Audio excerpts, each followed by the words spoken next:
Well, hello everybody, and welcome to my show. My name is Jason DaCosta, and this is Consistent Preterism. Thank you for joining me. Another late night evening edition of Consistent Preterism coming to you today. A little bit of yapping as I'm driving around. I just picked up a acai bowl, I guess you would call it. My wife kind of got me hooked on them a little bit, and they're just tasty little treats. So I found this gourmet place out here in Vermont. And boy, do they look like tasty treats. And so heading back now, going to wolf that down. But I figured I'd do a bit of yapping first. And I wanted to yap about something pretty simple, pretty concise, pretty straight to the point. It's not going to take very long to get the point across. But I did want to kind of show you something. Now, one of the things that kind of comes up as like the argument from opposers of the IO or the Israel only or the ancient Israel only viewpoint is the straightforward argument that there's no way that the nations or the Gentiles could have been the Israelites. There's no way, right? In fact, when I first began battling with Donnie K about this, and it didn't last long because he gracefully eliminated me from his YouTube channel, and of course I'm not on Facebook any longer. I just don't have time for all that. But anyway, that's the one that got me booted, or one of the ones that got me booted, because I put it pretty plainly to Don, and well, I should say Don first tried to put it plainly to me by telling me that there's no way that the nations were the Israelites or that the Gentiles were the Israelites. And I came back and I showed him one very simple passage that pretty much eliminates all opposing arguments in one swoop, right? And I think if you know, and if you've been around for a little bit, you know what passage that is. I spoke about it in the last audio as well.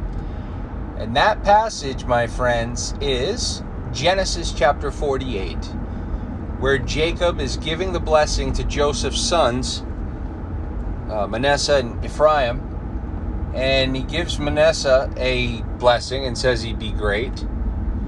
But the focus is on Ephraim there, and he says that Ephraim will become, I don't know the words, but very great, and you know, his descendant shall become a multitude of goy. A fullness of goy, it says. Okay, now goy is basically the word for nations. It is the word for nations. It's the word for Gentile. It would be the same word. It's the Hebrew, goy.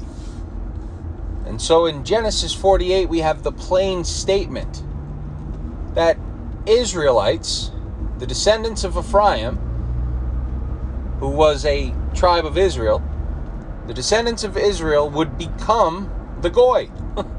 Plain and simple. They would become the goy. They would become the nations.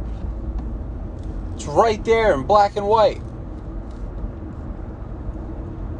So whenever somebody tries to argue that there's no way for this view to be possible, you need to bop them over the head. I mean, at the very least, it makes it incredibly possible to be the case. Because we have the foretelling. This was foretold that the Israelites were going to become the goy. They were going to become the nations. And like I said, it answers questions in the New Testament as well. Okay, well, here's why Paul said, when the fullness of those nations come in other words, when Ephraim's descendants from the promise come in, then truly will all Israel be saved. Did you know that the term all Israel is encompassing of the full, total body of Israel, all the tribes together as one? That's what all Israel, the term all Israel means. And you can prove that up, down, left, right, but one quick way to do so is to just take a quick look in the book of Chronicles, First Chronicles, and all the times that it's speaking of the 12 tribes of Israel and King David ruling over all Israel. And you know it means all both houses because it uses both houses when explaining or when defining all Israel. In other words, I'll give you an example. It might say King David brought Judah and Israel together, or Judah and Ephraim together, so that he would rule over all Israel. Or perhaps that's a bad example. But there's many. You would see what I mean if you read 1 Chronicles. You'll see how indeed it is used for the totality of Israel, all Israel. And so when Paul says, when the fullness of the nations come in this way, all Israel will be saved. Because they were part of it too. Okay? And so, an easy way to instantly instill doubt into an opposer is to simply show them that Israel was foretold to become the Goy, to literally become a fullness of nations. So it lays that out as a possibility for the last days, so that these people, at the very least, should take a look at IO and say, well, since we do have the understanding and the foundational sort of point given to us that Israel was in fact going to become a multitude of nations, a fullness of nations, a fullness of Goy, then we need to at least consider that it could be the case, right? We might not fully agree. We might, not want to agree.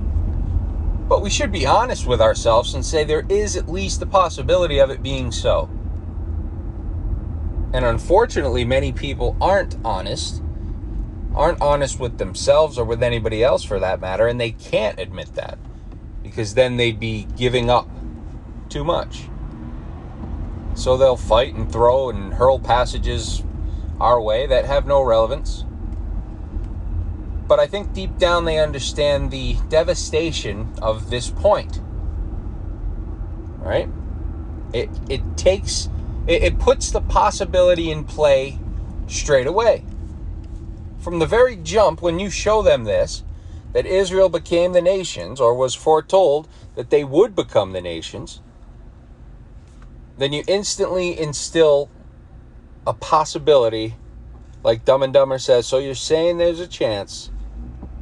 There's actually far greater than a chance. It's almost an assurance that indeed that is what's happening in the New Testament last days, which is why, of course, the Old Testament is quoted a bazillion times throughout those letters and those writings, because it was all about the Old Covenant. It was all about that coming to a close. It was all about Israel. It was about her law. It was about her judgment, her condemnation.